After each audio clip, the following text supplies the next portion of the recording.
ஓம் சாந்தி 16-10-2025 சாக்கார முரளி.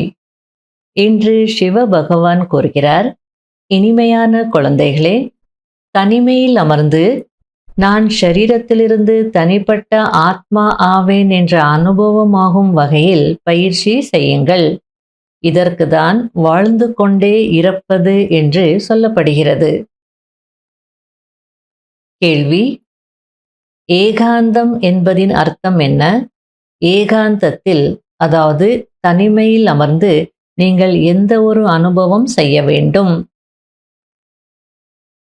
பதில்: ஏகாந்தம் என்பதின் அர்த்தம் ஒருவருடைய நினைவில் இந்த ஷரீரத்திற்கு அந்தம், அதாவது முடிவு ஏற்பட வேண்டும். அதாவது ஏகாந்தத்தில் அமர்ந்து நான் ஆத்மா, இந்த ஷரீரம் என்ற தோலை விட்டுவிட்டு தந்தையிடம் செல்கிறேன் என்ற அனுபவம் செய்ய வேண்டும். வேறு எந்த நினைவும் இருக்கக்கூடாது. அமர்ந்திருந்தபடியே அஷரீரியாகி விடுங்கள். அதாவது நாம் இந்த ஷரீரத்தில் இருந்து இறந்து விட்டது போல் ஆகிவிட வேண்டும். அவ்வளவுதான். அதாவது ஆத்மா கர்மேந்திரியங்களிலிருந்து டிட்டாச் ஆகணும். எந்த எண்ணங்களும் வரக்கூடாது, யாருடைய நினைவும் வரக்கூடாது, ஷரீரத்தில் கூட எந்த அசைவும் இருக்கக்கூடாது. அதனால்தான் பாபா இறந்து விட்டது போல் ஆகிவிட வேண்டும் அப்படின்றார். நாம் ஆத்மாக்கள், சிவ்பாபாவின் குழந்தைகள். இந்த பயிற்சியின் மூலம் தேக உணர்வு அறுபட்டு கொண்டே போகும். ஓம் சாந்தி.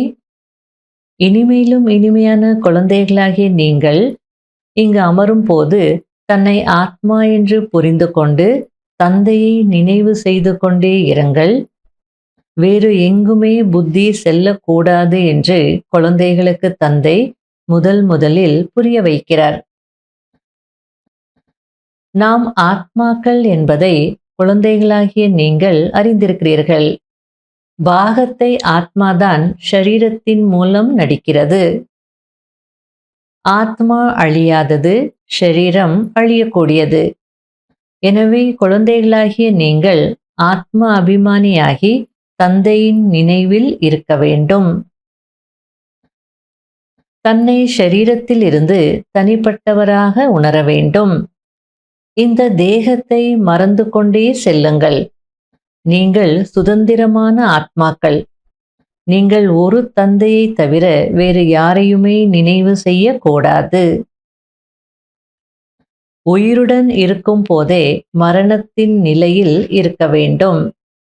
அதாவது இப்பொழுது ஆத்மாவாகிய உங்களுடைய யோகம் தந்தையுடன் இருக்க வேண்டும். மற்றபடி உலகத்தில் இருந்து, அந்த உலகாய வீட்டில் இருந்து இறந்து விட்டீர்கள். நீங்கள் இறந்தால் உங்களுக்காக உலகமே இறந்து விட்டது என்று சொல்கிறார்கள் அல்லவா? அதாவது உலகம் உங்களை பிடிக்கல, நீங்க தான் உலகத்தை பிடிச்சிருக்கீங்க. ஆகையில நீங்க தான் விடுபடணும். நீங்க இறந்தால் உங்களுக்காக உலகம் இறந்து விட்டது, அவ்வளோதான்.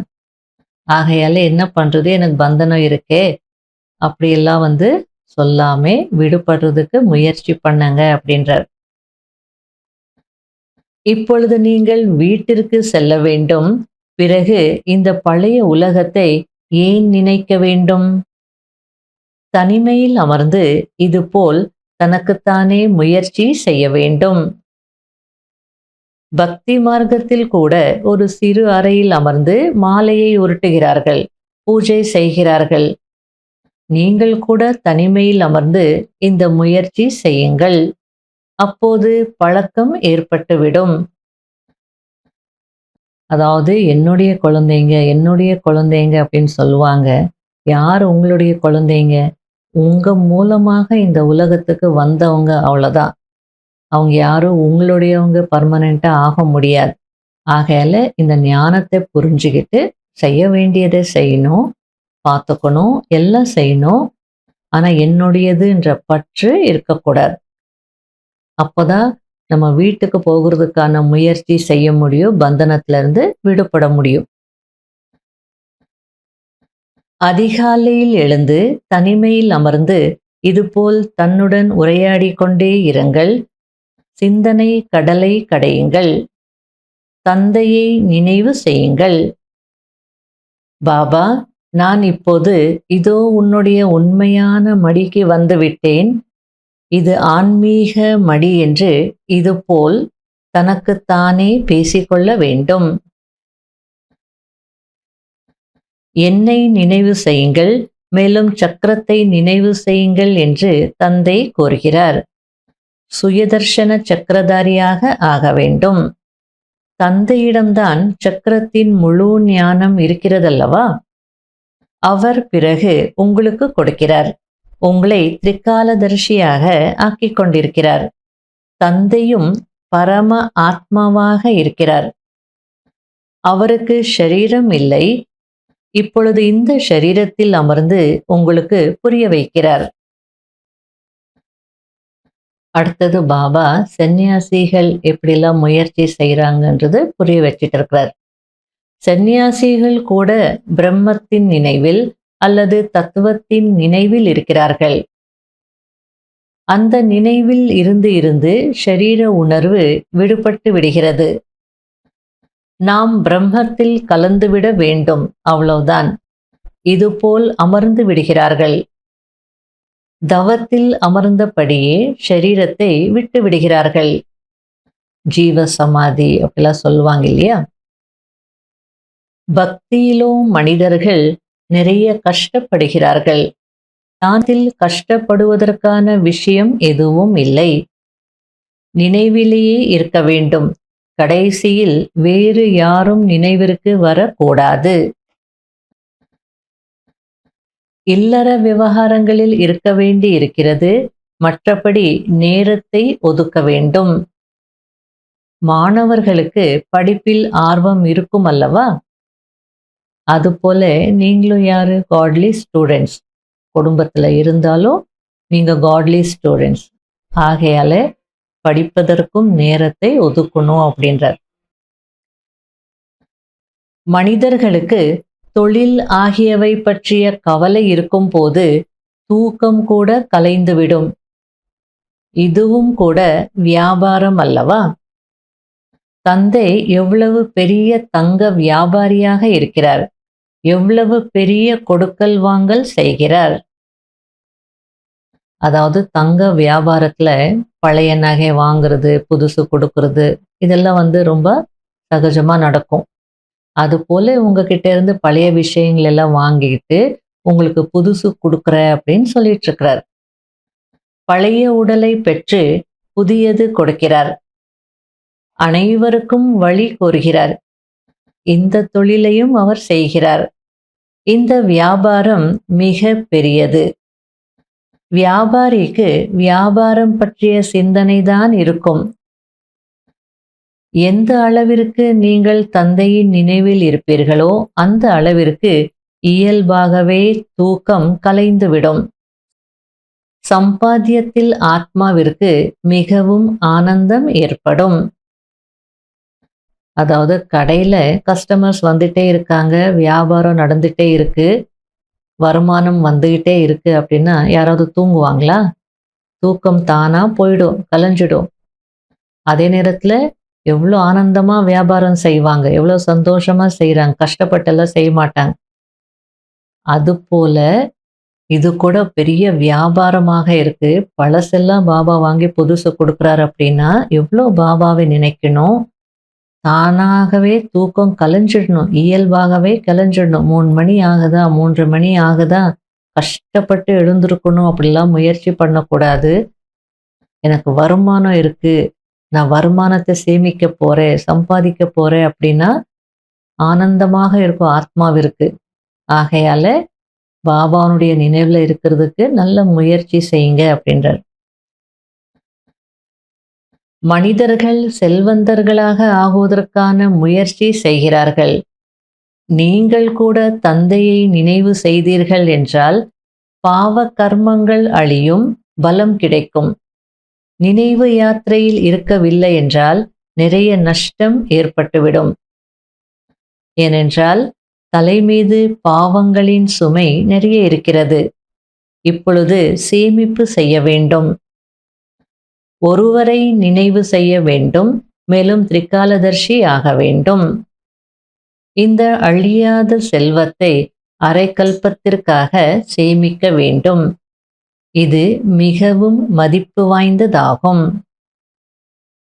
முழு கல்பத்திற்கு நான் இப்பதான் சேமிக்கணும், இப்பதான் பாபா வந்திருக்கிறார், இப்பதான் நான் யோகா பண்ணணும், இப்பதான் விக்கர்மங்களை அழிக்கணும், பலம் பெறணும், இதெல்லாம் புத்தியில இருந்ததுன்னா ஒரு பாபாவை நினைச்சிட்டு தானே இருப்போம். அதுக்காக தான் பாபா திரிகாலதர்ஷி ஆக வேண்டும் அப்படின்றார்.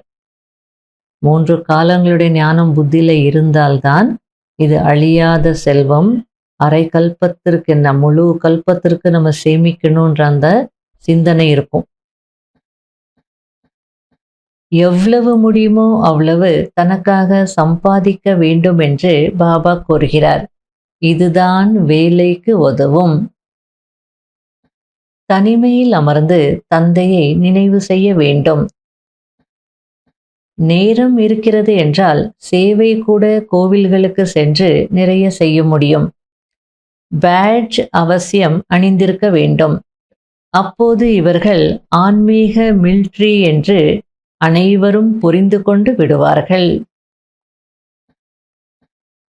நாம் 21 பிறவிகளுக்கு நம்முடைய ராஜ்ய பாக்கியத்தை அடைந்து கொண்டிருக்கிறோம் என்பதை குழந்தைகளாகிய நீங்கள் அறிந்திருக்கிறீர்கள். மற்றபடி இப்போதைய கஷ்டங்களை கொஞ்சம் சகித்து கொள்ள வேண்டும்.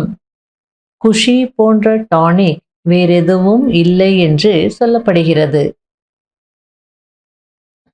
அடுத்தது பாபா சேவை பற்றி சொல்லிட்டு இருக்கிறார். ஒரு நாள் உங்களிடம் இந்த அனைத்து படங்களும் டிரான்ஸ்லைட்டில் அமைக்கப்பட்டுவிடும். பிறகு அனைவரும் எங்களுக்கு இந்த மாதிரி படங்கள் தான் வேண்டும் என்பார்கள். இந்த படங்கள் மூலம் பறக்கும் மார்க்கத்தின் சேவை நடக்கும்.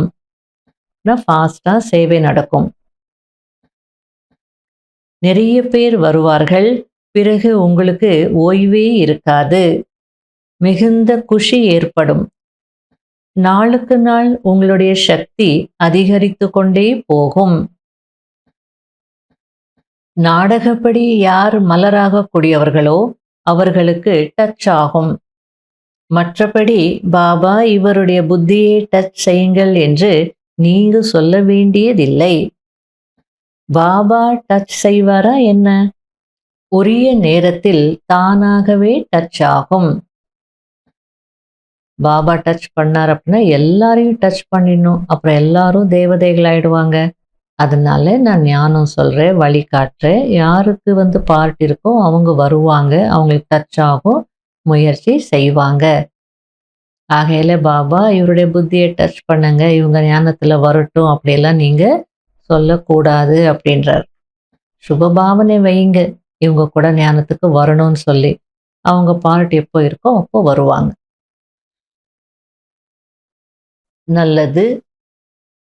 இனிமையிலும் இனிமையான தேடி கண்டெடுக்கப்பட்ட செல்ல குழந்தைகளுக்கு மாத்பிதா பாப் தாதாவின் அன்பு நினைவுகள் மற்றும் குட் மார்னிங். ஆன்மீக குழந்தைகளுக்கு ஆன்மீக தந்தையின் நமஸ்காரம். கடைபிடிக்க வேண்டிய முக்கியமான சாராம்சம். முதல் பாயிண்ட், ஞான சிந்தனை செய்து நல்ல நல்ல ரத்தினங்களை வெளிப்படுத்த வேண்டும். வருமானத்தை சேமிக்க வேண்டும். உண்மையிலும் உண்மையான இறை தொண்டராகி சேவை செய்ய வேண்டும். இரண்டாவது பாயிண்ட், படிப்பில் மிகுந்த ஆர்வம் வைக்க வேண்டும். நேரம் கிடைக்கும் போதெல்லாம் ஏகாந்தத்தில் சென்றுவிட வேண்டும். உயிருடன் வாழ்ந்து கொண்டே இந்த ஷரீரத்தில் இருந்து இறந்து விட்டிருக்கிறோம் என்ற பயிற்சி நடந்து கொண்டே இருக்கட்டும்.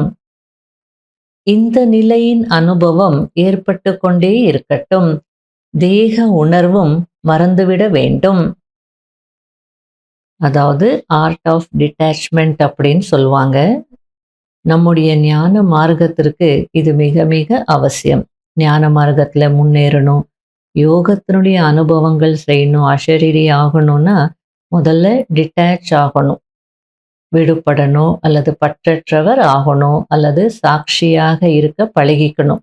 எந்த ஒரு செயல் செய்தாலும் ஃபியூ செகண்ட்ஸ் தான்.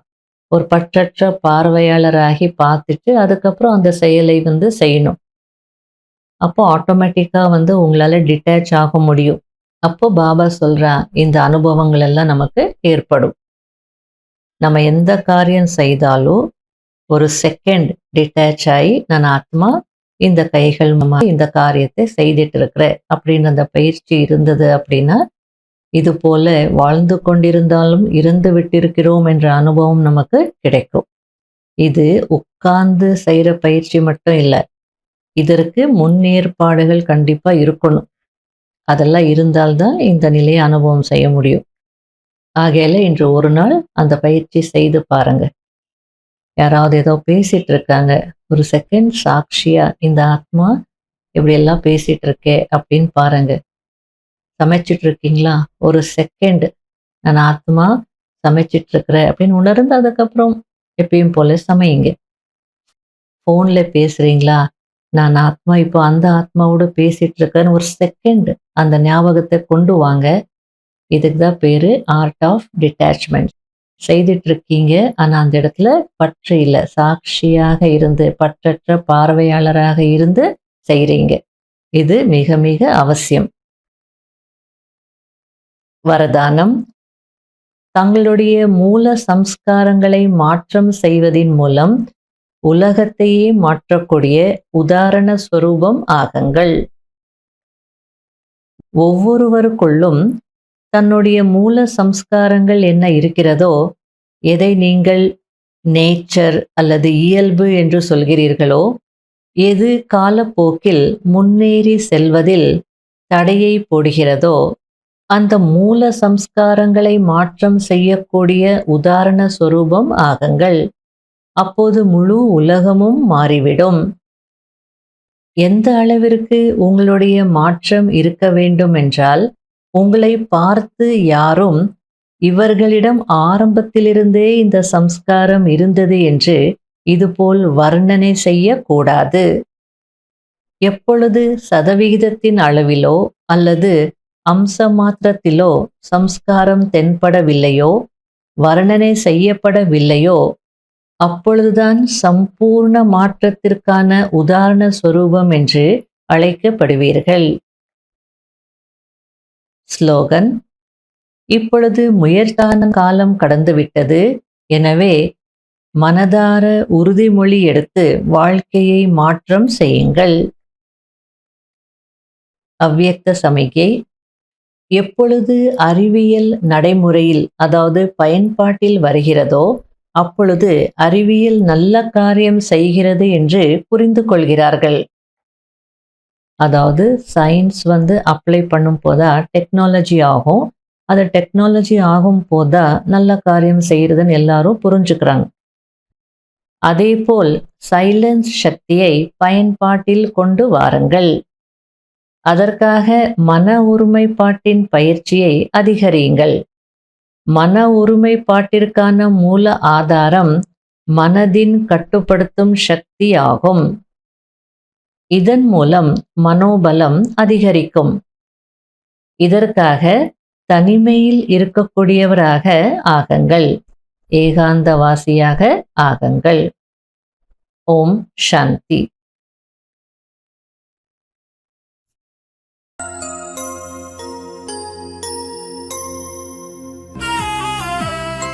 கண் கொண்டு கண்டேன் உன்னை, ஞான கண் கொண்டு கண்டேன் உன்னை. கண் கொண்டு கண்டேன் உன்னை, ஞான கண் கொண்டு கண்டேன் உன்னை. தேனொழுகு எந்தன் முகவரி சொன்னாய், பாலொழுக அன்பு குழந்தாய் என்றாய். மனதின் பாரம் போக்கும் முந்தன் மொழிகள், உள்ளத்தின் சோகம் நீக்கும் ஞான கீதங்கள். கண் கொண்டு கண்டேன் உன்னை,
கொண்டு கண்டேன் உன்னை தேனொழுக எந்தன் முகவரி சொன்னாய் பாலொழுக அன்பு குழந்தாய் என்றாய் மனதின் பாரம் போக்கும் முந்தன் மொழிகள்